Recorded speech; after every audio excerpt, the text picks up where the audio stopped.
조갑제 TV 시청자 여러분 안녕하십니까. 2021년 5월 8일 밤 10시 20분입니다. 요사이 문재인 정권은 워싱턴의 전직 고위관리직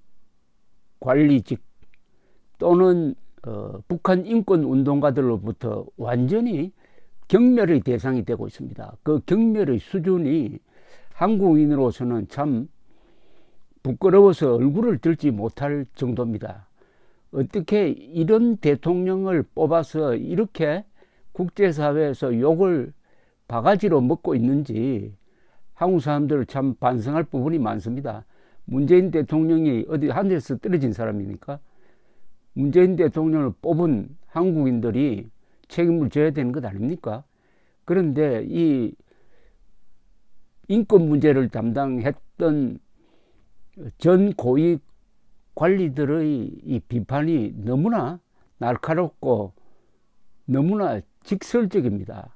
이제는 그 어떤 고려도 하지 않습니다. 우방국이다, 동맹국이라는 고려, 더구나 현직 대통령이라는 고려를 전혀 하지 않고 직설적으로 이야기해버립니다. 그만큼 우습게 본다는 거죠. 김여정이 문재인을 우습게 보니까 미국 사람들은 문재인을 더 우습게 본다는 이런 비극적인 현상이 벌어지고 있는데, 로버타 코헨 전 미 국무부 인권 담당 부차관보는 오늘 VOA 미국의 소리 방송과 인터뷰를 하면서 이렇게 이야기를 했습니다. 김여정은 한국 정부와 경찰에 대한 지휘권을 갖고 있지 않다. 그런데 김여정이가 화를 낸다고 해서 거기에 부응하여 한국 정부와 경찰이 수사 명령을 내리도록 만들 권리도 없다. 그런데 김여정의 발언과 불만에 대한 한국의 대응 방식은 지휘권이 누구에게 있는지 의문을 갖게 만든다고 우려했습니다. 이 영어 원문을 읽어보면은 이 발언이 얼마나 비꼬는 건지를 알 수가 있습니다. 김여정 is certainly not in charge of South Korea's government or police and has no right to be prompting them and making them issue orders in response to anger. So this line of action, this line of response, because she has said something, she has complained, is most unfortunate. It makes one wonder who is in charge. 바로 이 말이죠. 지금 문재인 정권이 김여정이가 화를 낸다고 하니까 경찰청장이 나와가지고 즉각 신속한 수사를 지시를 하고 대북 풍선을 보냈는데 사실은 대부분이 남한에 떨어졌습니다. 그러니까 아무런 피해를 북한에 입히지도 않았는데 사무실을 압수수색하고 하는 이런 경찰을 보면서 It makes one wonder who is in charge. 누가 수사 지휘권을 갖고 있는지 모르겠다.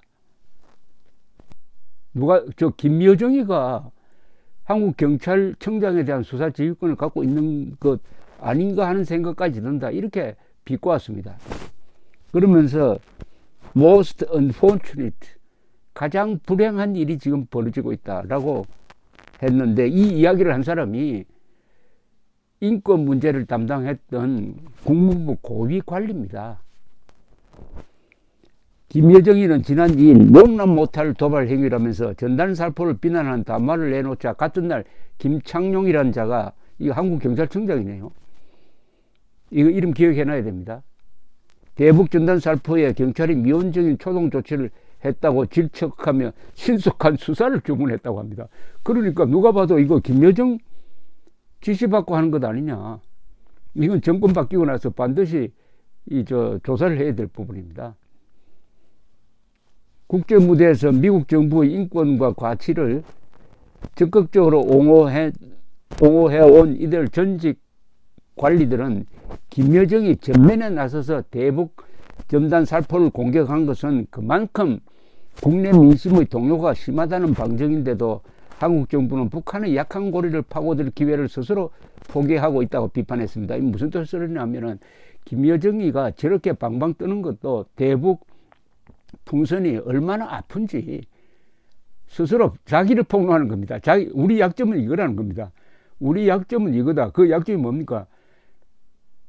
우리의 체제는 전부 거짓말로 거짓말로 조합된 일종의 카드로 만든 집 비슷해가지고 흔들어 버리면 그냥 와르르 무너지게 되어 있다. 골다공증 환자처럼 되어가지고 외부의 충격, 즉 진실이 주는 충격이 들어가면 와르르 무너지게 되어 있으니까 제발 우리 건드리지 말라는, 이거 어떻게 보면 호소하는 거죠. 이 풍선 이게 뭡니까? 풍선에 무슨 회복단이 달려 있습니까? 아무것도 아닌데. 아니 세상에 풍선에 달려 있는 게 무슨 다이너마이트도 아니고 미사일도 아닌데 왜 이렇게 겁을 냅니까? 얼마나 북한 정권이 허약한지를 알 수 있게 하는 것 아닙니까? 거기 달려있는 전단, 1달러짜리 라디오, 이게 북한 정권을 허물 정도로면은 이게 도대체 저 정권이 완전히 종이 호랑이 아닙니까? 그러니까 이분들의 이야기는 북한의 약점이 딱 드러났으니까 그걸 파고들 궁리를 하지 않고 뭐 하고 있느냐, 엉뚱한 짓 하고 있는 것 아니냐 하는 훈수득입니다. 훈수득이. 이 로버트 킹 전 국무부 북한 인권특사는 북한은 바이든 행정부로부터 어떤 반응이 뒤따를지 몰라 미국을 위협하는 데는 조심을 하고 있는데 지난 2년 동안 북한이 짖을 때마다 짖는다고 했습니다. 신속한 반응을 보인 한국에 대해서는 아무 걱정도 없이 김여정이 직접 거친 성명을 발표하고 있다. 짖는다 그랬네요. 짖는다고. 짖는다는 표현을 썼습니다. 그 표현이 어떤 식으로 영어에 나왔는지 한번 볼까요?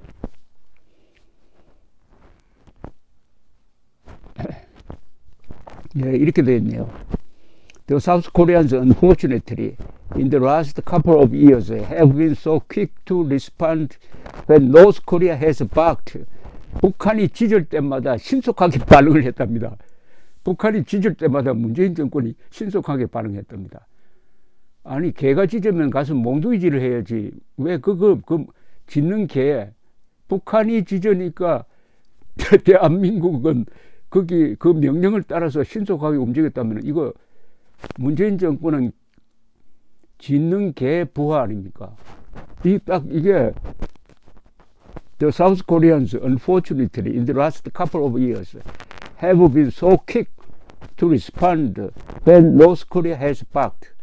북한이 짖을 때마다 한국은 신속하게 반응을 했다. 신속하게 대응했다는 뜻이 아니라 신속하게 그 명령을 수행했다는 이런 뜻입니다. 코엔 전 부차관보는 북한은 자국의 인권 문제에 대한 논의를 철저하게 통제하려고 시도하는 중이다. 미국과 달리 북한의 위협을 적극적으로 수용하는 문재인 정부를 상대로 그렇게 하는 것을 아주 손쉽게 여긴다. 만만하게 보인다는 거죠. 만만하게. 수안숄티 북한 자유연합 대표는 북한의 반응은 그들의 심각한 약점을 반영하는 것이다. 김여정이 불만을 표출할 때마다 우리가 무엇을 대해야 할지 알려주는 직접적인 신호로 받아들여야 한다. 그러니까 김여정이가 비명을 지르면은 요게 저들의 약점이구나. 그럼 요 약점을 더 때려야지. 이렇게 생각을 해야 된다는 게 이분의 아주 우정어린 충고입니다. 그러면서 사흘밤 연속 대북 라디오를 듣고 수십 년 동안 주입된 선전선동에서 깨어났다고 말한 탈북민이 있었다. 그러니까 북한이 진실의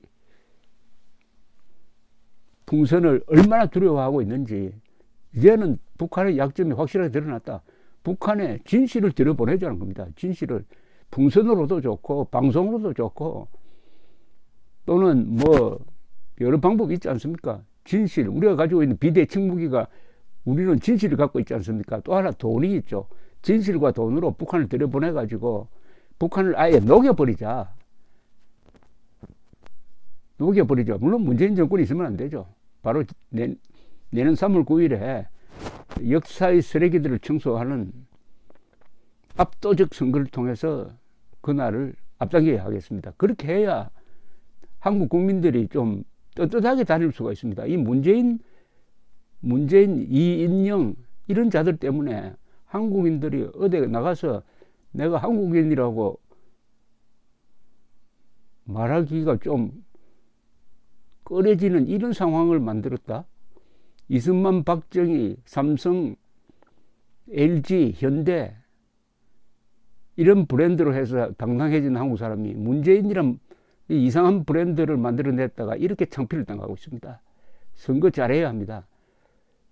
2022년 3월 9일은 쓰레기 대청소 날입니다. 감사합니다.